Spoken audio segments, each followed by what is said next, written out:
Olá, eu sou Felipe Recondo e este é o Sem Precedentes, o podcast do Jota, em que nós discutimos o Supremo e a Constituição. Estamos de volta com André Mendonça, aprovado para ser o novo ministro do Supremo Tribunal Federal. Seu nome foi votado e aprovado pelo plenário do Senado por 47 votos contra 32. E esse número de 32 votos contra é um recorde. Antes de André Mendonça, o primeiro lugar na lista de votos negativos era de Edson Fachin. Quando ele foi indicado, o ministro Fachin, ele teve 27 votos negativos. O fato de ter muitos votos não muda a situação em nada de um novo ministro do Supremo, mas esse placar fala mais da situação política do governo do que das dúvidas sobre o indicado. E mesmo assim, mesmo com todos os questionamentos sobre o nome do escolhido, sobre as motivações para a indicação e também das decisões do governo Jair Bolsonaro, André Mendonça foi aprovado. O Senado mantém essa regra de não rejeitar nenhum nome indicado para o Supremo. Mendonça será o terceiro ex-advogado-geral da União desta atual composição do Supremo. Ele se junta a Gilmar Mendes, que foi AGU do governo Fernando Henrique, e a Dias Toffoli, que foi AGU do governo Lula, mais um ministro que compõe a bancada da governabilidade no Supremo. A aprovação dele, de André Mendonça, encerra um processo longo de indicação, muito diferente de tudo que a gente já tinha visto. Bolsonaro anunciou Mendonça como candidato ao Supremo anos atrás, algo inédito. Disse que o indicaria por ser terrivelmente evangélico, um critério político também inédito. E depois de indicado, ficou 5 meses à espera da sabatina, um recorde. E André Mendonça foi abandonado durante esse processo pelo governo, teve de trabalhar solitariamente pela sua aprovação. E aí, quando a sabatina foi marcada e iniciada, o que vimos foi algo também muito diferente de outros momentos. E a principal razão para essa sabatina sui generis foi a situação contraditória em que Mendonça se achava, porque quem o indicou para a vaga era também o seu principal adversário. Foi Bolsonaro que criou a imagem de que ele seria um candidato ao Supremo que atuaria como um líder religioso dentro do tribunal. Foi também o presidente da República que assumiu posturas contra instituições, falou em mudar o Supremo a partir das suas indicações e fez escolhas controversas para cargos em outras instituições. Ficou a dúvida sobre a correção e a imparcialidade de Mendonça como juiz. E André Mendonça, claro, também tem as suas responsabilidades por algumas bombas que ele teve que desarmar durante a sabatina, e o fato de ter atuado como advogado do governo, defendido a política negacionista de Bolsonaro durante a pandemia, de ter acionado a Lei de Segurança Nacional para investigar jornalistas, essa é uma culpa que André Mendonça teve de carregar durante a sabatina. E aqui no Sem Precedentes, nós vamos analisar a candidatura, a sabatina e o futuro do Supremo, com André Mendonça como o 11º ministro no lugar de Marco Aurélio Mello. O time do Sem Precedentes, desfalcado hoje, sem Diego Werneck. Estamos aqui, Juliana Cesário Alvim, da UFMG, e Tomás Pereira, da FGV Direito Rio.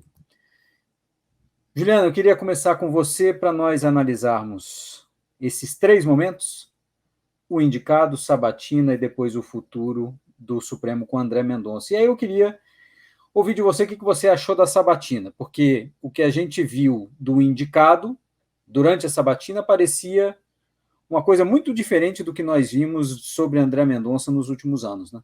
Olá, Recondo. Olá, Tomás. Acho que a impressão geral que ficou foi essa. Se alguém conhecesse pela primeira vez a figura do André Mendonça ali na sabatina, observando, né, os posicionamentos que ele adotou, as respostas que ele deu, acho que consideraria muito mais razoável do que quem vem acompanhando a atuação dele nesses últimos tempos, né? Desde que ele foi indicado, mas também antes disso, na sua atuação como AGU e ministro da Justiça, né? E quando confrontado com essa atuação dele, muito criticável, né? Seja dando suporte à atuação do governo Bolsonaro durante a pandemia, seja usando, né, direito penal e a Lei de Segurança Nacional para perseguir críticos do presidente, seja confundindo, né, as funções da AGU, né, da defesa, como uma defesa, né, de um governo específico. Enfim, a maior parte das respostas que ele deu a essas provocações, né, foi o silêncio. Ele não endereçou, ele não abordou essas questões mais críticas que foram levantadas por alguns senadores, como, por exemplo, o habeas corpus, né, que ele assinou como ministro da Justiça para o Weintraub, a sustentação oral dele, né, na defesa da abertura dos templos e realização de cultos durante a pandemia, e outras ele acho que ele, né, endereçou abertamente, e ele saiu, de certa maneira, pela tangente, como no caso da Lei de Segurança Nacional, que ele disse que poderia, né, ser, inclusive, penalizado se não agisse daquela maneira, mas de maneira não tão convincente, né? Parece que ele quis deixar esse passado de lado durante a sabatina e o fez não abordando questões diretas sobre essa conduta, né? Inclusive, né, Juliana, antes de passar a palavra para o Tomás, isso foi mencionado na sabatina, né? A senadora Simone Tebet e outros senadores falaram que estavam aprovando André Mendonça de olho no futuro e esquecendo o seu passado. Mas foi como você disse, né? Algumas questões ficaram sem resposta e a gente se pergunta também se é isso mesmo, se o sabatinado pode esquecer o seu passado e os senadores vão apostar só no futuro daqui para frente. Mas, enfim, vamos voltar a esse ponto. Tomás, queria ouvir você sobre indicação de André Mendonça e tudo que a gente viu nesse processo de indicação, que foi muito diferente de, pelo menos, tudo que eu tinha visto na história recente do Supremo. Olá, Recondo, olá, Juliana. Eu concordo com tudo que a Juliana falou e acho que chamou atenção essa dissonância mesmo, né, entre alguns dados objetivos, né, uma sabatina que demorou tanto tempo para ser realizada, né, uma votação com tantos votos negativos. Se eu te falasse apenas essas duas coisas, você imaginaria que teria sido então uma sabatina tensa, particularmente longa, né, com respostas e contraposições, aquecida, digamos assim, e não foi, né? Acho que eu não diria que estava tranquilo desde o começo, mas ela claramente era uma sabatina no qual as coisas transcorreram com certa tranquilidade, e a partir de um determinado momento, eu acho que eu diria até isso, que ele claramente, em algum determinado momento, percebia-se na atitude dele que ele estava tranquilo, né? Que ele já tinha, digamos, que ele não estava tenso de nenhuma maneira para estar passando por aquilo. E isso tem a ver com certas coisas que a Juliana já pontuou, né? Alguns dos senadores, né, não muitos, mas fizeram perguntas importantes, perguntas, digamos, que tocavam de maneira objetiva, de maneira clara, em pontos particularmente frágeis da atuação dessa candidatura. Mas o que acontece, isso é uma característica do Supremo, não é só a ausência de questionamentos, às vezes, duros. A gente fala muito sobre isso, né, sobre como os senadores não necessariamente questionam da maneira como deveriam. Mas mesmo quando eles o fazem, talvez o que seja marcante é que os candidatos não necessariamente respondem. E nada acontece, né? Então, seja pelo fato de, às vezes, simplesmente não responder, eu tenho a impressão de que houve perguntas que foram simplesmente não respondidas, ignoradas na resposta, ou perguntas que tiveram respostas absolutamente, né, quase perfeitórias, né? Você dizer, questionar a atuação do André Mendonça, AGU, no processo em que né, se questionava a constitucionalidade do fechamento, da proibição de abertura de templos religiosos da Páscoa em lugares específicos em que, né, dadas as condições da pandemia naquele momento. E a resposta dele foi basicamente não, mas era com álcool gel, sabe, como se fosse assim, como se a questão fosse essa, como se a questão fosse... E foi isso, foi essa a resposta que foi dada. E não assim, não, mas veja bem, não era esse o argumento, né? Então eu diria o seguinte, eu acho que isso me chamou atenção, né? Me parecia uma sabatina tranquila, e daí é difícil a gente saber, acho que talvez até você tenha mais a dizer pra gente sobre isso, que acompanha tão de perto essa questão, que é em que medida, a partir do momento que os próprios senadores percebem que vai ser, que aquele candidato será aprovado, o quanto isso também tranquiliza né, os ânimos, digamos assim, né? Talvez as pessoas não queiram se indispor tão ativamente, tão claramente com o futuro ministro supremo, a partir do momento que isso está evidente que isso vai acontecer, né? Então isso me chamou bastante atenção, e como você disse, né, esse negócio de esqueça o que eu fiz, ficou claro isso em diversos momentos, nas justificativas, na fala inicial dele, e me chamou a atenção que não só o fato de que a fala inicial dele, como você mesmo pontuou, era quase uma grande defesa, né, claramente uma defesa prévia, quase assim, uma defesa prévia, digamos assim, mas que realmente, inclusive nesse sentido, né, ele falou, trouxe uma via aqui, impressa, que eu vou assinar e entregar por escrito para vocês. Chama atenção, né, a necessidade de enfatizar, acreditem no que eu estou falando, talvez diga muito sobre o quanto existe uma desconfiança racional em relação a isso, dado o que ele fez, né? Talvez alguém que tivesse dito algo que parecia absolutamente coerente com como essa pessoa agiu na sua vida, talvez a pessoa não precisasse assinar nada, né? Todo mundo acreditaria naquilo sem nenhuma formalidade adicional. E só lembrando aqui o porquê que ele assinou, né? Ele logo no começo da sabatina, ali pelas 10 horas, eu fui anotando inclusive as horas e os minutos, ali pelas 10 horas, 7, 8 minutos, ele fala que assumiria 3 compromissos com o Senado e com a sociedade. Respeito à democracia e à defesa do Estado de Direito, comprometimento com o Estado laico e compromisso com a justiça, defendendo imparcialidade e tal. E a gente fala, isso não é uma defesa, isso não é um ativo, isso é uma obrigação, isso é um pré-requisito. Mas, diante de tudo o que o presidente falou durante o processo, ele se viu obrigado a assumir esses compromissos, especialmente do Estado laico, que foi o que mais pegou durante todo esse processo em relação a ele, né? E aí ele resolveu assinar esse compromisso e deixar lá com o Senado. Mas eu tenho a impressão, Tomás, que o momento em que ele se sentiu mais à vontade foi quando o senador Davi Alcolumbre, que era o grande empecilho para a sua indicação, e não marcava a sabatina como presidente da CCJ, quando ele disse, nós temos o compromisso de votar hoje na CCJ e já votar no plenário do Senado. Tanto que quando começou a sabatina, eu lembro que a gente estava aqui no WhatsApp, nós comentando, né? E aí o senador Álvaro Dias pediu que as manifestações não fossem de 10 minutos, mas de 5 minutos. Justamente o senador Álvaro Dias, que é muito aguerrido nas sabatinas e tal, e aí ali era claramente uma tentativa de acelerar o processo para conseguir fazer a aprovação do André Mendonça. E aí quando o Davi Alcolumbre fala, não, o compromisso é esse mesmo, e já votar hoje no plenário do Senado, aí eu acho que ele aí se tranquilizou e a partir desse momento nós tivemos uma outra sabatina. Inclusive, não sei se vocês repararam, mas a gente não teve tréplica praticamente nessa sabatina, nem réplica nem tréplica. Todas as sabatinas a gente vê réplica, tréplica, senadores insistindo para ver se tiram alguma posição, se cobram uma postura mais clara do candidato, e nessa a gente viu, especialmente o senador Fabiano Contarato, pressionando por uma resposta em relação à união homoafetiva, mas a gente via as perguntas sendo feitas, ninguém fazendo réplica, ninguém fazendo tréplica. Parece que o grande teste para o André Mendonça foi simplesmente a marcação da sabatina. Como foram 5 meses desse vácuo, depois que marcou a sabatina, parece que tudo estava resolvido. Só que isso é muito ruim para o processo, né? E até queria ouvir isso de vocês. O Tomás já falou, Juliana, a sabatina foi tranquila, foi mesmo, super tranquila, mega tranquila. Os senadores falaram isso, até o André Mendonça falou disso, que o clima estava super tranquilo, sereno. Mas e aí? Tivemos mais uma sabatina que a gente pouco tira do candidato, né? Tudo bem que esse era um candidato, a gente sabe as convicções religiosas, sabe as convicções pessoais, sabe do apoio dele à Lava Jato, ele falou abertamente sobre prisão de segunda instância e tal, mas e aí? Essa sabatina foi tranquila mesmo? Você também concorda com o Tomás? Foi uma sabatina tranquila?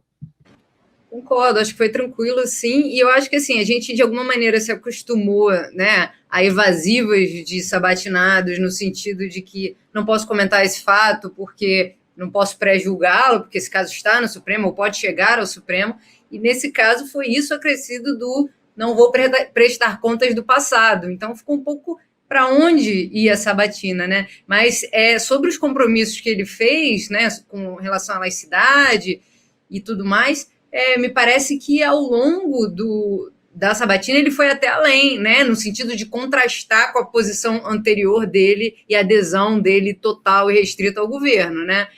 Tanto quando ele afirmou o compromisso com a defesa, que ele falou, constitucional, né, das uniões homoafetivas, até mencionou uma posição pessoal que deu a entender que seria divergente, né, diferente disso, mas firmou esse compromisso diante da provocação, como você mencionou, do senador Contarato, e também no meia-culpa que ele fez posteriormente, também com relação à fala dele, que dava a entender que no Brasil a democracia não foi conquistada com sangue derramado e vidas perdidas, né? Porque ele disse que em muitos países foi conquistada, e depois ele retoma esse tema, já mais para frente, para dizer que não queria negligenciar, né, as pessoas que lutaram, as pessoas que foram mortas e que seguem lutando pela democracia brasileira. Então, assim, me parece que nesses dois aspectos ele foi, inclusive, além, né, dessas afirmações genéricas do compromisso com relação à laicidade. Mas isso contrasta muito com a atuação dele durante o governo Bolsonaro, o que deixa a gente se perguntando onde é que ele está sendo mais sincero, né? Antes ou agora durante a sabatina. Queria fazer uma provocação para o Tomás, e aí falando algumas coisas que a gente ouve em Brasília, né, que parece que são muito comuns aqui, né? Talvez a compreensão de que André Mendonça agiu como agiu porque ele estava servindo a um governo e porque ele tinha um plano político, que era ser ministro do Supremo. E aí parece que a política, digamos assim, perdoa isso. Mas tem uma das respostas dele, e essa provocação que eu queria fazer para o Tomás, que ele diz, eu tive de acionar a Lei de Segurança Nacional, e ele inclusive diz, acionei menos a Lei de Segurança Nacional do que o próprio Judiciário e do que o próprio Ministério Público Federal. Ele deu esses números mostrando isso. Mas como se ele não tivesse opção. E aí a pergunta que eu queria te fazer, Tomás, essa resposta é convincente? Esse argumento é convincente? E eu sei, a pergunta é retórica. Não, eu achei essa resposta praticamente problemática, né? Porque ela parece dizer que não tinha nada demais. O que ele falou foi basicamente o seguinte, olha, o Supremo disse que a Lei de Segurança Nacional é constitucional, eu estava numa posição na qual, então, se eu não tivesse acionado a Lei de Segurança Nacional contra essas pessoas, seria inclusive prevaricação, né? Foi isso que ele disse. Acho que tem alguns problemas em relação a isso, né? O primeiro por mais que a Lei de Segurança Nacional vinha sendo utilizada pelo Supremo, né? É verdade que havia precedentes que reconheciam a constitucionalidade dela, há dispositivos e dispositivos, né? Então a gente tem que levar em consideração primeiro qual é o dispositivo que está sendo utilizado, né? A Lei de Segurança Nacional sendo utilizada contra pessoas que estão pedindo fechamento e ataques ao Supremo não é a mesma coisa que ela ser utilizada contra uma pessoa que fez um outdoor contra o presidente da República. Não é a mesma coisa, não dá para você tratar como se fosse a mesma coisa. A segunda é que, sinceramente, não me parece sincero dizer que seria prevaricação, né? No sentido de, eu imagino, você está na posição de um ministro de Estado, você sempre, ministro da Justiça, no caso, você pode sempre virar para o presidente da República e falar, isso não, essa não é a minha interpretação. Eu não considero isso constitucional. Se isso foi, e eu imagino que se isso for importante para você, você vai fazer isso. Então acho que tem uma sinalização ali de que aquilo não é importante para você, no caso a liberdade de expressão e de crítica, não é importante para você, então, ou talvez ela seja importante para você, mas se posicionar nesse sentido teria um custo para você. Talvez você não fosse nomeado ministro supremo. Então você tivesse que sair do cargo. De novo, a opção não é simplesmente, quando você está num cargo político, a opção não é simplesmente vou acionar a lei ou não vou acionar a lei. Se você discorda daquilo, se você acha que aquilo é errado, um absurdo, utilizar a lei contra uma pessoa que criticou o presidente da República, né, existe sempre a opção de você falar, então, sinto muito, escolha um outro ministro. Né? E eu acho que e a questão é assim, e não é nenhum ato de heroísmo, no sentido, ninguém está dizendo que você tem que ser preso, expulso do país, isso é algo, né, que inclusive poderia ser o caso, certos regimes, as pessoas talvez possam fazer isso, mas volta lá para o seu cargo como membro da AGU e tá tudo bem. E muitas pessoas fizeram escolhas como essas. Então eu chamaria atenção para o fato de que, e daí eu acho que marcaria a grande dúvida aqui.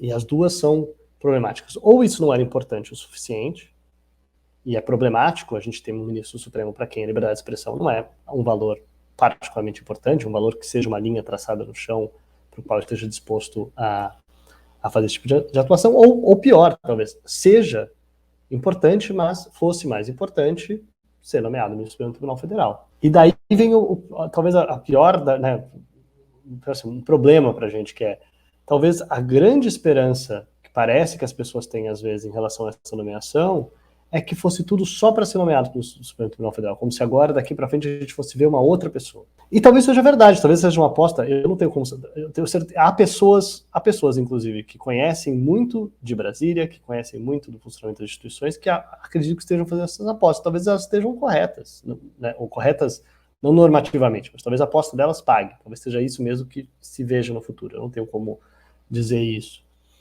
Mas uma coisa é o que isso diz em relação ao indivíduo, uma coisa é o que isso diz em relação né, ao comportamento, o que isso gera em relação a outras pessoas. Né? Uma coisa é a preocupação em relação a esse ministro específico e o que ele vai fazer. E pode ser que, de fato, de novo, em relação a esse ministro específico, a atuação dele daqui para frente seja completamente diferente. Agora que ele não está mais no governo, agora que ele não tem mais essa função, talvez ele se comporte de uma maneira diferente. Mas a sinalização que isso dá para todas as outras pessoas em cargos relevantes na República que gostariam de ser nomeados ao Supremo Tribunal Federal é que isso não é um impeditivo para você ser aprovado pelo Senado Federal. E talvez isso me preocupe tanto, ou talvez até mais, do que o comportamento específico, o que isso diz especificamente sobre o futuro ministro André Mendonça. De novo, talvez o futuro ministro André Mendonça atue de maneira perfeitamente razoável em relação a temas de liberdade de expressão. Eu não vou fazer esse tipo de aposta aqui. Mas todas as outras pessoas que estão em posições relevantes talvez percebam que é excusável fazer, né, tomar esse tipo de posição, né, que a política perdoa, que Brasília perdoa, que o Senado perdoa. Que o Senado perdoa. Esse é o recado, um pouco mais esquisito e verbalizado, inclusive, pela senadora Simone Tebet, né?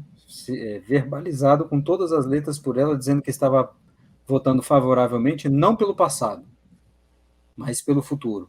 Ou seja, como se o passado não tivesse existido. E aí eu queria fazer, inclusive, a pergunta para a Juliana, porque um dos pontos, inclusive, que chamou a atenção de ministros do Supremo na atuação de André Mendonça, como a AGU, foi a sustentação oral que ele fez no caso, já mencionado aqui, de reabertura dos templos religiosos durante a pandemia. E uma sustentação, eu lembro do que você falou, inclusive, Tomás, aqui no Sem Precedentes, todos nós falamos aqui, especialmente você e Juliana, com argumentos mais essencialmente religiosos e não jurídicos. E isso chamou a atenção de ministros do Supremo. O ministro Gilmar Mendes, inclusive, se exasperou durante a sessão por conta disso. E aí hoje, na sabatina, ou na sabatina quando foi feita, a gente vê que ele fala, como você disse, não, era uma reabertura com toda a segurança, afastamento, álcool em gel e tal. E isso não foi cobrado, né? O teor da defesa dele não foi cobrado. Te chamou a atenção também isso, Juliana? Sim, naquela ocasião eram duas coisas, né? Era essa questão da substância do pedido, que já em si já era totalmente absurda, a gente criticou bastante, que era a abertura naquele contexto, mas também a forma como foi feito, que a gente também criticou, né? Pela via desses argumentos religiosos, que priorizavam totalmente, ou só contemplavam, né, cristãos, desconsiderava outras religiões, né, que não religiões cristãs. Então ele fazia uma defesa do cristianismo, desconsiderando que aquela decisão também valeria para todas essas outras pessoas e que seus interesses poderiam estar envolvidos. E aquela frase que ficou célebre, né, em que ele disse que os cristãos, os verdadeiros cristãos, estão sempre dispostos a morrer para garantir a liberdade de religião e de culto, mas não abstratamente, né, naquela circunstância que, inclusive, a gente pode pensar o morrer no sentido literal, porque envolvia uma pandemia e o matar também, né? Então, isso chocou bastante a gente à época, todo mundo, porque por essas duas razões, né? Pelo conteúdo do que estava sendo pedido lá, mas também pela forma como foi veiculado no ambiente do Supremo Tribunal Federal. Isso, de fato, ele tratou da questão do conteúdo por essa via, né? Olha, não era uma abertura desmedida, era uma abertura com regulação, embora na época a gente também tenha comentado o fato de que poderia haver possibilidade, de fato, de abertura à luz da decisão do Supremo de que os municípios e estados tinham autonomias, mas os casos em questão tinha uma série de relatórios e razões para não permitir a abertura. Mas ele ignorou a questão da forma, né? A maneira como ele colocou esses argumentos que chegou a ser trazida na sabatina também. A gente viu se na sabatina não teve esse debate mais aguerrido, se não houve nem réplica em relação a essa resposta que ele deu sobre os templos, mas a gente viu algum resultado no placar, né? Na CCJ foram 9 votos contrários, um recorde, e no plenário do Senado foram 32 votos negativos, também um recorde. Quem tinha mais votos negativos até então era o ministro Fachin, e como eu disse no início, né, diz mais sobre o governo do que sobre o próprio ministro. Agora, falando de futuro, queria tratar de vocês desse outro tópico, o que esperar do Supremo agora com o André Mendonça. Eu acho que tem um ponto interessante sobre o caso dos templos. É o caso que liga André Mendonça e Nunes Marques. André Mendonça como advogado-geral da União fazendo essa sustentação e o ministro Nunes Marques como relator, e deu aquela liminar extremamente polêmica na sexta-feira à noite, e aí a gente viu no feriado de Páscoa os templos abertos.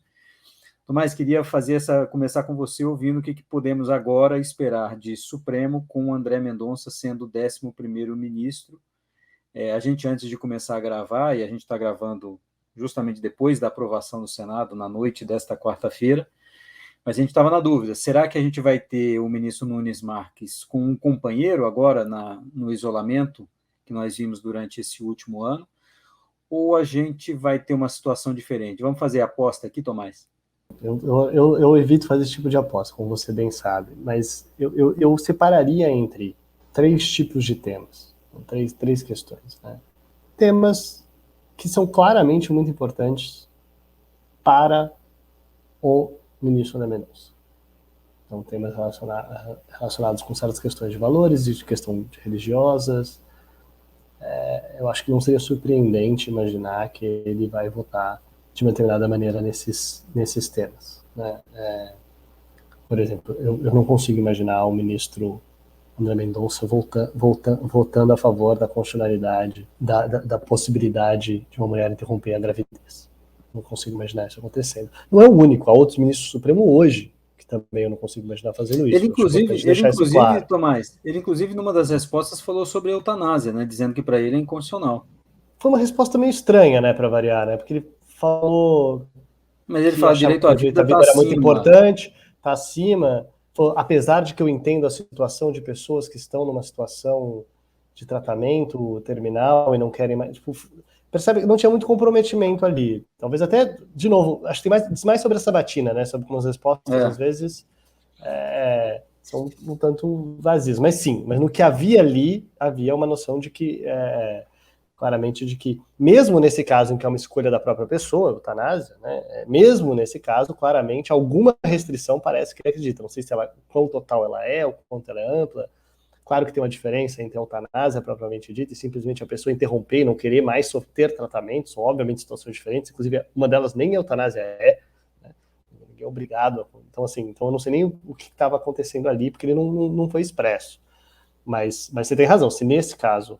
é um valor, mas de novo, eu acho que a gente não precisa entrar nisso. Eu não me surpreenderia, eu acho que ninguém vai ficar surpreso com decisões nesse sentido no futuro. Mesmo em relação a certas questões que dizem respeito, por exemplo, especificamente a união afetiva, de novo, eu acho relevante a gente diferenciar que ele pegou, é verdade que em determinado momento ele falou, eu acredito que existe um jeito constitucional a isso, mas é quase descritivo, né? Existe, o Supremo disse que existe, ele existe. O que é muito diferente da gente imaginar. E se tiver uma emenda constitucional? Não estou dizendo que ela vai acontecer, mas se tiver uma emenda constitucional, no sentido contrário. Nós vamos ver um André Mendonça dizendo que é cláusula pétrea, que mesmo por emenda constitucional isso não pode ser feito. Eu me surpreenderia se a gente visse isso. Algo me diz que, nesse caso, ele falaria, mudar a Constituição. De novo, a gente está fazendo chutes, e espero que a gente não esteja na situação, não tenha jamais que testar isso, que a gente não veja uma emenda constitucional como essa no futuro. Então, acho que é isso. Temas que são claramente claros a ele. A outra questão é um governismo, e é importante a gente diferenciar as duas coisas, né? Um governismo em relação a esse governo é diferente de só ministros que são pró-governabilidade. Em certa medida, eu diria que o Supremo em geral né? Você pode até dizer que tem alguns que parecem ser mais que outros, mas tem uma certa... Inclusive, a gente falou isso durante a pandemia, né? Teve uma discussão, a gente falou sobre isso, né, quando que era existe uma diferença entre ser pró-governo e ser pró-governabilidade. O Supremo, mesmo nas suas posições contra o governo Bolsonaro, não eram contra a governabilidade. Ele estava junto com o Congresso, junto com os governadores, junto com um certo consenso político, né, do que deveria ser feito. Não era um Supremo dizendo que as coisas não podem ser feitas. Então, me parece que vai ser um ministro não só pelo seu perfil, por ter vindo da AGU. Em geral, pessoas que passaram pelo governo têm esse perfil, inclusive às vezes por boas razões. Eu não estou dizendo e passaram por 2 governos, né? Passaram por 3 governos, né? Dilma, Temer e Bolsonaro, né? E conhecem a máquina por dentro, sabem? Né? De novo, isso não é um problema, não, só assim, qual é o perfil. E acho que, de novo, em temas em aberto, digamos assim, temas que são importantes para o Bolsonaro especificamente, e não são temas de governabilidade, e não são temas caros ao André Mendonça especificamente. Não sei. Tem certas coisas que, tipo, questões de armas. Talvez você saiba melhor do que eu. É um tema muito importante para o Bolsonaro. Não sei se é um tema importante para o André Mendonça. E não é um tema de governabilidade. E, novamente, hein, Tomás, ele foi questionado sobre armas e deu uma resposta totalmente evasiva também. Então acho que eu diferenciaria entre essas 3 coisas. Diria que, sim, governabilidade me parece que é sim. Um ministro que talvez seja seletivo nos direitos fundamentais que são mais importantes para ele. Claramente, liberdade religiosa é muito importante para ele. Autonomia das mulheres fazerem escolha sobre seus próprios corpos talvez não seja tão importante. E existem certas coisas que talvez que eu acho que a gente não vai ter como prever agora. O que eu chamaria atenção é que eu acho que me parece que mesmo os ministros supremos não sabem disso. Acho que talvez os ministros supremos tenha muita gente achando que o André Mendonça vai votar com ele. E talvez pessoas que não dá para votar com os 2 ao mesmo tempo, entendeu? Então eu diria, chamaria atenção para que talvez exista uma incógnita aí, e um otimismo, inclusive, talvez dentro do próprio tribunal. Não dá para dizer que o André Mendonça foi um candidato que foi oposto pelo Supremo de maneira coletiva. E acho que, em parte, isso parece ser porque certas pessoas acreditam, como a gente disse agora, que o ministro André Mendonça talvez vai ter posicionamentos conjuntos com eles e razoáveis com esses ministros. Mas isso, às vezes, parte de ministros que divergem entre si. Então, e não dá para concordar com os 2 ao mesmo tempo. Né? Então, eu chamaria atenção para isso. Parece que eu estou evitando fazer previsões. Eu chamaria atenção talvez para pessoas que estão dentro do Supremo, talvez tenham mais informações e mais condições de fazer previsões. Não dá para todo mundo estar certo ao mesmo tempo. Tem uma coisa que é muito sensível, né, antes de passar a palavra para a Juliana, que ele entra no lugar do ministro Marco Aurélio, que era imprevisível e não era um ministro pró-governabilidade. Ele não compunha essa maioria pró-governabilidade. Então tem um pouco mais de previsibilidade e me parece que vai ser alguém pró-executivo. Pró-executivo agora, pró-executivo no futuro também. Alguém que veio da AGU. A gente vê esse comportamento, inclusive, do ministro Gilmar Mendes, do ministro Dias Toffoli. Então não é nada que vá sair do comum.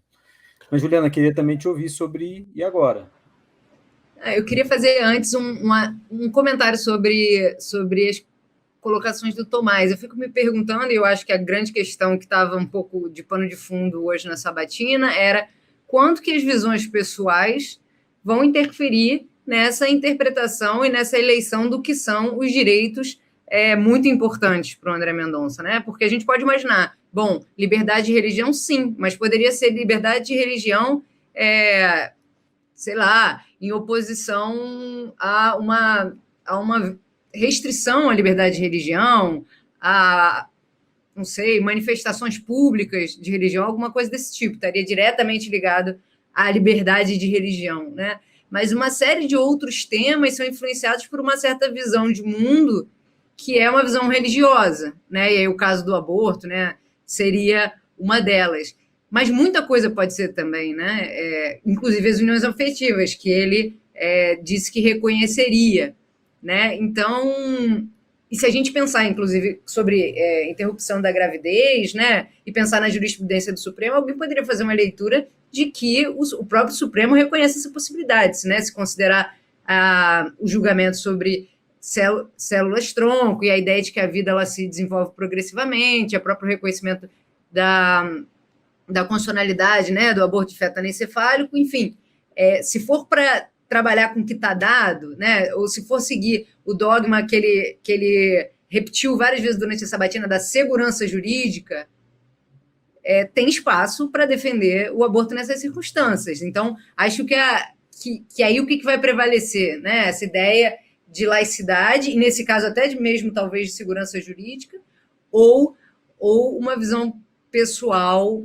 relacionada à religião. Eu acho que a pergunta que está colocada é essa, né? E acho que na sabatina ele acenou para essa visão laica, né? Mas a gente não sabe em que medida isso vai se refletir, né, no posicionamento dele na corte. Eu acho que enfim, teremos que ver, né, com relação a... Existe essa desconfiança, né? Ele entra com essa desconfiança com relação a esses temas, mas na sabatina ele quis afastar essa desconfiança. Então, acho que a gente não está claro, né, qual vai ser exatamente o posicionamento dele como ministro. Sobre isso, Ju, eu acho que a gente tem sido crítico de vários elementos da atuação do André Mendonça e da sua nomeação, da sua aprovação, mas eu vou falar algo que eu achei positivo no que ele disse. De novo, se ele de fato vai fazer isso, mas a gente, em geral, né, acho que isso é um consenso entre nós, com frequência nós somos críticos a uma certa atitude de ministros do Supremo em relação à jurisprudência do tribunal, em que nada está dado, né? Qualquer julgamento pode mudar desde que mude a composição. Um 7-4 muda e vira um 6-5 para o outro lado, e as coisas... Exatamente. E, de novo, isso é a atitude geral do Supremo, me parece. Né? Falta de compromisso com a ideia de que eu não estava aqui quando isso foi decidido. Se eu estivesse aqui quando isso foi decidido, eu teria votado diferente. Mas eu não estava, foi votado, a decisão é essa e é essa.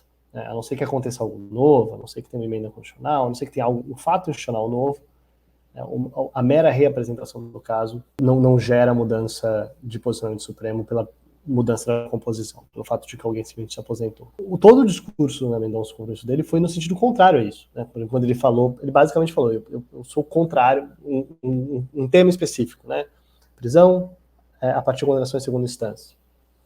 Ele era a favor da constitucionalidade da prisão a partir da condenação em segunda instância. O Supremo decidiu, no seu último julgamento, teve idas e vindas, no seu último julgamento, pela sua inconstitucionalidade. Ele basicamente disse, eu não vou voltar nisso, a não ser que mude a lei, o que é uma posição razoável. Pode... Tomás, me permite interromper com a provocação? Diga. Você não acha que isso foi mais uma forma de fugir da responsabilidade? Porque o que eu estava comentando aqui no nosso chat, inclusive, a gente ainda não falou do André Mendonça lavajatista. E o André Mendonça lavajatista se protege desse receio que a política tem de que ele não seja um juiz garantista, dizendo isso, a decisão está dada, eu não vou mais me meter nisso. Eu não tenho nenhuma dúvida de que tem um motivo estratégico pelo qual ele está falando aquilo. Ele fez uma fala inicial, na qual ele optou por enfatizar algumas posições. Ninguém tem dúvida de que aquilo foi escolhido de maneira estratégica. Ele falou de laicidade, ele falou de prisão em segunda instância, ele falou de competência da justiça eleitoral. Exato, exatamente. Versus justiça criminal, exatamente. São todos temas caros aos senadores que estão votando ali, não tem nenhuma dúvida disso. Eu, inclusive, não tenho nem sequer como te dizer se de fato ele vai cumprir esses compromissos propriamente dito. Mas o que eu estou dizendo em relação ao que ele disse, é positivo dizer, vou seguir a justiça suprema. Claro, entendo. E mesma coisa que ele disse depois, em certa medida, quando ele falou sobre o casamento civil de pessoas do mesmo sexo, parecia que era isso que ele estava querendo dizer, o Supremo já decidiu isso. E gaguejou para falar isso, né? Não precisava nem ter gaguejado na resposta, podia simplesmente dizer, já tem decisão do Supremo. Mas aí é uma diferença, de novo, uma diferença importante, que é o André Mendonça talvez não tivesse votado por essa decisão lá atrás. Então, na melhor das hipóteses, nesse sentido, né, melhor das hipóteses em termos de nós consideramos que seja algo importante, ele vai preservar, apesar de discordar. O que é diferente de expandir. E aí que eu estou chamando a atenção. Então, a Juliana chamou atenção, como o Supremo já decidiu algumas coisas. E eu concordo com você que, como ele decidiu algumas dessas coisas, você pode até fazer uma construção sólida de que isso são argumentos que levariam a consequências que ainda não foram declaradas e que são consequências que fazem sentido a partir do que foi declarado. Mas eu diria que você esperar demais do André Mendonça, mais do que eu esperaria. Uma coisa é, quando a gente fala, na melhor das hipóteses, preservar as decisões foram tomadas, eu estou no sentido típico de que caberia uma reclamação, de que foi decidido aquilo, né? E não de que a partir daquilo dá para decidir também isso. Eu já não teria. Não, Tomás, eu concordo com você, mas estou contrastando isso justamente com a postura na sabatina, que eu concordo com você. Ele falou várias coisas que foram bem ditas, que foram razoáveis, mas a desconfiança que ele chega, inclusive no Supremo, mesmo depois da sabatina, eu acho que se dá por duas razões. Não por ele ser adepto de uma religião, de religiões ou de uma religião específica, mas por isso ter sido um fator crucial na indicação dele, né? E talvez até por ele ser um líder religioso para além de um adepto de uma religião, mas também pela postura na própria sabatina, que gera uma desconfiança por ser tão contrastante em vários temas com a postura anterior que ele adotou. Então, a questão religiosa em si não seria uma questão, né? Qual religião ele professa, enfim. Já tivemos, né, Juliana, casos de ministro, digamos, terrivelmente católicos que votaram em determinados casos, colocando, inclusive, a fé. Diziam que era um argumento meramente jurídico, mas não era. A gente percebia que não era. A gente viu julgamentos recentes nesse caminho. Pois é, e não é isso, né? Não é demonizar o fato dele ser adepto, dele ser religioso, enfim. Mas acho que tem esses elementos que transparecem, que como é que vai ficar agora, né? Poderia simplesmente ser óbvio que ele ia adotar essas posições alinhadas com a fé que ele professa, em razão dele ter sido nomeado em razão disso.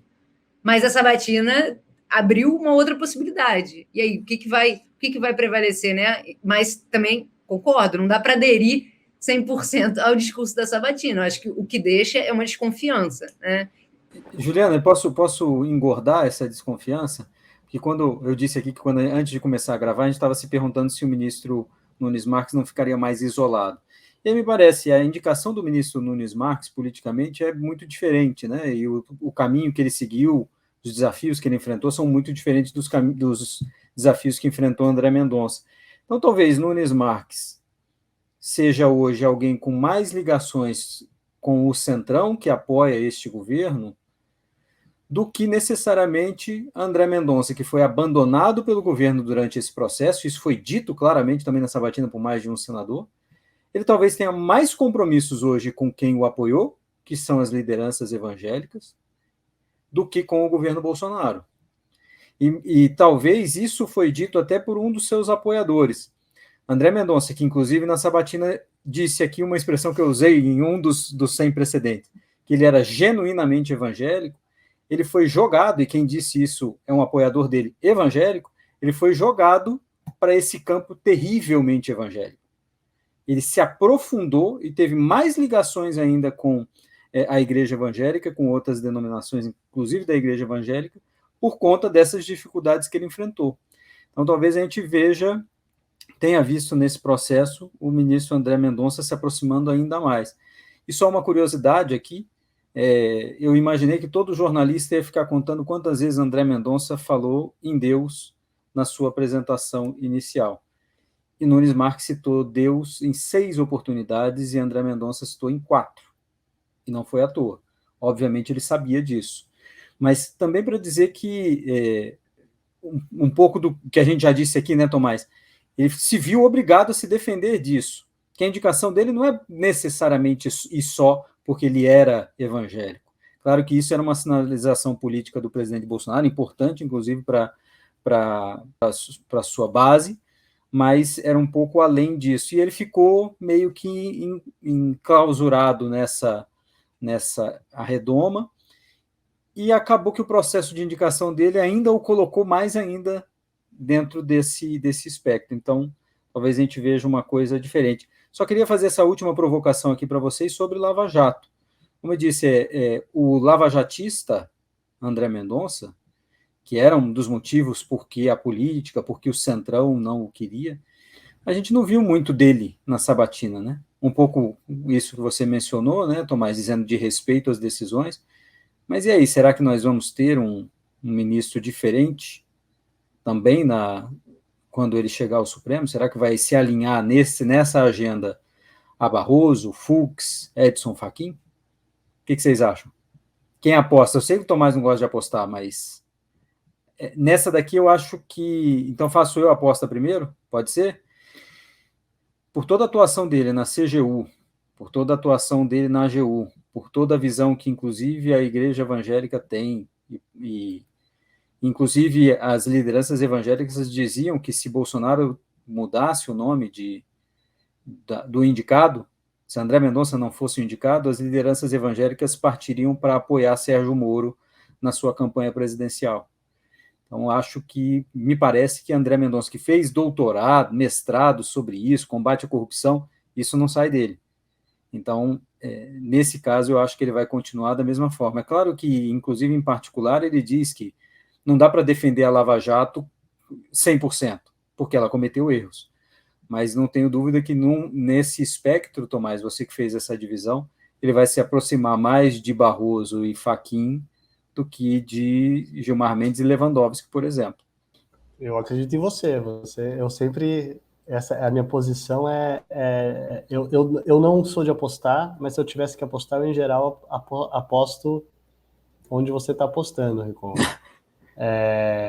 Eu acho que aí você está falando sobre a sinceridade de certas crenças. Acho que talvez em relação a isso, talvez volte a ser uma diferença entre teses jurídicas ainda em aberto, e talvez em teses jurídicas ainda em aberto ele de fato vote com esse grupo. Teses jurídicas já resolvidas, né? André Mendonça não terá que votar sobre a anulação da condenação do Lula. Isso já está resolvido. Não vai ter que passar por isso, né? Então a gente não precisa especular como que ele teria votado nesse caso. E a mesma coisa com prisão em segunda instância. Então tem alguns temas que já estão resolvidos. E talvez a diferença entre caso concreto e teses em abstratas, né? O Supremo, em diversos motivos, está julgando se algo aconteceu ou não, se algo está devidamente provado ou não. É um processo que julga pessoas em casos concretos específicos, né? Por conta do foro prerrogativo de função. E também eu acho que faria essa diferença, né? E tem um adendo, né? Pensar o seguinte: essas pessoas que talvez precisem do Supremo, que têm processos no Supremo, não foram as que apoiaram André Mendonça. Não foram elas. Quem a gente viu na CCJ apoiando André Mendonça foram os lavajatistas. Então, isso também vai dizer alguma coisa. E tem um detalhe, né? Flávio Bolsonaro, e os apoiadores de André Mendonça falavam isso, trabalhou contra a indicação. É óbvio que ele vai negar. É óbvio que ele negaria isso, e hoje, inclusive, fez a defesa da indicação, mas é claro, o que aconteceu ontem no Supremo, o que aconteceu na terça-feira no Supremo, toda a investigação de Flávio Bolsonaro anulada e a manutenção do foro no Rio de Janeiro. Ou seja, essa indicação já não era mais cara para Flávio Bolsonaro, a situação dele estava resolvida, mas outros ali vão ter ainda alguma conta a pagar no Supremo com inquéritos em aberto. Juliana, você ia fazer um comentário. Eu ia fazer um comentário breve sobre o contraste entre o que se diz na sabatina e o que se faz uma vez na cadeira, porque eu estava lembrando aqui como o ministro Nunes Marques enfatizou a questão da colegialidade, né, durante a sabatina dele, como ele era um homem do colegiado, da deliberação, e aí na primeira oportunidade deu a liminar dos cultos e dos templos na sexta-feira, véspera da Páscoa, sem chance do plenário reverter essa decisão, sabendo que seria derrotado. Então, não dá para saber, né? Com certeza. Vamos esperar. A posse do ministro André Mendonça deve ocorrer até o dia 17, até o cerimonial do Supremo geralmente pede mais tempo para organizar, etc., mas a gente não sabe como é que vai ser essa posse também com ainda a pandemia deixando o Supremo um pouco isolado. Ou se ele vai tomar posse depois do dia 17, aí seria na presidência do Supremo, mas a gente vai ver a partir de fevereiro André Mendonça como ministro do STF. E só fazendo a lembrança que a gente tinha feito também mais cedo, André Mendonça não é o primeiro ministro evangélico do Supremo Tribunal Federal, já houve no passado pelo menos um ministro Vilas Boas, que inclusive foi bispo da Igreja Presbiteriana de Belo Horizonte. Então, queria aqui ir para a nossa rodada final. Eu sei que nós estamos gravando, repito isso, numa quarta-feira à noite, meio de semana, mas já temos fatos suficientes para preencher uma rodada de fato da semana. Então, eu queria começar com você, Tomás. O que você indicaria como fato da semana, tirando, obviamente, a indicação sabatina e a aprovação de André Mendonça? Acho que você já mencionou, inclusive, né? Nós vemos a Semana do Supremo decidindo o futuro de Flávio Bolsonaro, especificamente, né, se o processo dele onde seria julgado, né? Seria julgado pelo Tribunal de Justiça do Rio de Janeiro, seria julgado pelo Supremo, seria julgado pela primeira instância. No caso da reclamação, é um caso peculiar, eu chamaria atenção para isso. Duas coisas chamam a atenção. O fato da semana é esse, o Bolsonaro foi beneficiado pela decisão do Supremo, será julgado onde aparentemente ele gostaria de ser julgado. E começando do zero. E começando do zero com todas as provas anuladas.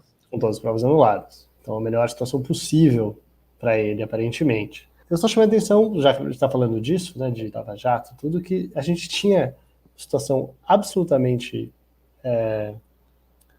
incrível de o MP em 3 posições diferentes no mesmo processo, né?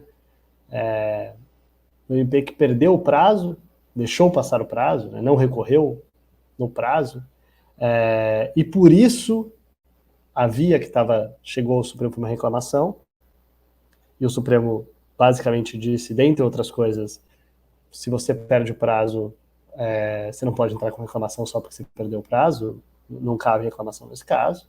Só que essa reclamação tinha sido, de novo, o autor dessa ação era o próprio Ministério Público. Então você tem o Ministério Público que perdeu o prazo, o Ministério Público que entrou com a reclamação e a PGR, a Procuradoria-Geral da República, dizendo que não cabia reclamação.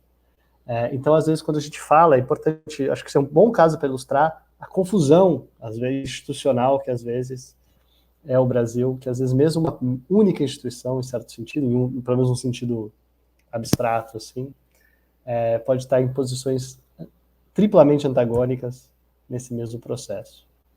E é isso. E o benefício que é um caso relevante. E, de novo, é um caso relevante para o Flávio Bolsonaro, é um caso relevante para pessoas em situação similar, não simplesmente, talvez não tão relevante assim, né, porque não foi nada decidido, só decidir que não cabe a reclamação, não está decidida a questão do foro em questões para pessoas em situação similar. O Supremo não decidiu de maneira definitiva o que acontece um deputado estadual que vira deputado federal, isso não foi decidido de maneira... Isso ainda vai ser decidido em outro caso, numa ação direta. Mas o fato de dizer que isso não está decidido já é algo, né? Porque, assim, dizer que cabe a reclamação e que isso já, em certa medida, isso estava na mesa, estava sendo pedido ao Supremo, que o Supremo dissesse, isso já foi decidido. E é claro que havia a possibilidade de dizer, conheço a reclamação e ela é julgada procedente porque já decidimos isso, mesmo que a gente possa discordar se de fato já foi, mas estava lá, estava na mesa do Supremo. Então, no mínimo, as pessoas não tomaram uma decisão contrária ainda. Pode ser que venham a tomar no futuro, mas no mínimo ainda, todas as pessoas que estão na mesma situação que Flávio Bolsonaro podem ter esperança de que a posição do Supremo vai ser essa mesma. E tem um adendo que eu faria, Tomás, essa confusão, que essa questão toda foi criada por conta da decisão do Supremo que mudou o entendimento sobre foro por prerrogativa de função, dizendo que o foro no Supremo só para parlamentares que estão no exercício do mandato, que teriam cometido algum crime no exercício do mandato de parlamentar federal. E aí deixou uma brecha, porque ninguém sabia o que fazer no resto dos casos. Então, um pouco da confusão também criada pelo próprio Supremo Tribunal. Mas aí a gente poderia chegar a uma outra questão. Tudo bem, então se o Supremo não tivesse mudado essa regra, quem seria o investigador de Flávio Bolsonaro? O Procurador-Geral da República, que está sendo criticado pela sua postura exatamente em relação ao governo Bolsonaro e as suas políticas. Então, você vê que às vezes não tem muito para onde correr. Juliana, você, o que você destaca como fato da semana? Destaco um elemento aí desse xadrez entre bolsonaristas, lavajatistas e não lavajatistas no Supremo, que foi a decisão do ministro-presidente Luiz Fux, em resposta a uma questão de ordem suscitada a partir de uma ação de relatoria do ministro Gilmar Mendes. Essa questão de ordem foi suscitada pelo relator em razão de um pedido de nulidade das partes. Era uma ação penal e um dos elementos, então, dessa questão de ordem, ou da resposta à questão de ordem do ministro Luiz Fux, é a afirmação de que, no caso de empate, não se beneficia o réu nessas hipóteses e que as hipóteses para isso são excepcionalíssimas e que não podem ser expandidas, né? Então, isso coloca mais um elemento, apesar de que, com a nomeação do novo ministro André Mendonça, o empate talvez se torne mais improvável, né? Mas, ainda assim, é um elemento que pode desempenhar um papel na relação entre essas alas do Supremo. E eu aqui, por fim, queria fazer um destaque duplo. O primeiro deles, também em relação à sabatina, pela primeira vez na história, uma senadora relatou a indicação de um nome para o Supremo Tribunal Federal, a senadora Elisiane Gama, que também é evangélica, foi a primeira senadora a relatar uma indicação para ministro do Supremo. Inacreditável, são 169 indicações ao longo da história, 170 se a gente pensar que o ministro Rezec foi indicado 2 vezes, primeira vez que uma senadora relata um processo como esse. E o segundo destaque, e a gente vai ter certamente que falar disso nas próximas semanas, trata de orçamento paralelo. O Supremo tinha dado aquela decisão, congelando a execução das emendas de relator e determinando transparência no processo, e o Congresso aprovou uma resolução que aparentemente, já há provocação no Supremo para isso, aparentemente descumpre a decisão do Supremo. Então, já houve pedido para a ministra Rosa Weber atuar, e a gente vai certamente ter que discutir isso aqui na próxima semana, novamente no Sem Precedentes, com o nosso time completo. Então, gente, obrigado mais uma vez, até semana que vem. Certamente falando disso, a gente pode ainda falar de rescaldo de André Mendonça, porque certamente teremos outras notícias sobre isso. Obrigado mais uma vez e até lá. Obrigado, até a próxima. Valeu. Se você gosta do Jota, conheça agora o Jota Pro. Informações diárias exclusivas e ferramentas únicas para ajudar a definir os rumos da sua empresa. E com o Jota Pro Tributos, você recebe informações de bastidores e análises do andamento das principais questões tributárias em jogo no país, especialmente as discussões sobre a reforma. Você também tem acesso exclusivo aos resultados dos julgamentos do CARF, do STJ e do STF no mesmo dia em que acontecem. E mais, os algoritmos da ferramenta CARF Previsível permitirão saber quem tem mais chance de vitória nas disputas da casa. São informações que podem valer milhões de reais para a sua empresa a um clique de distância. Jota Pro. Não tome decisões no escuro. Acesse www.j.info/pro e conheça mais.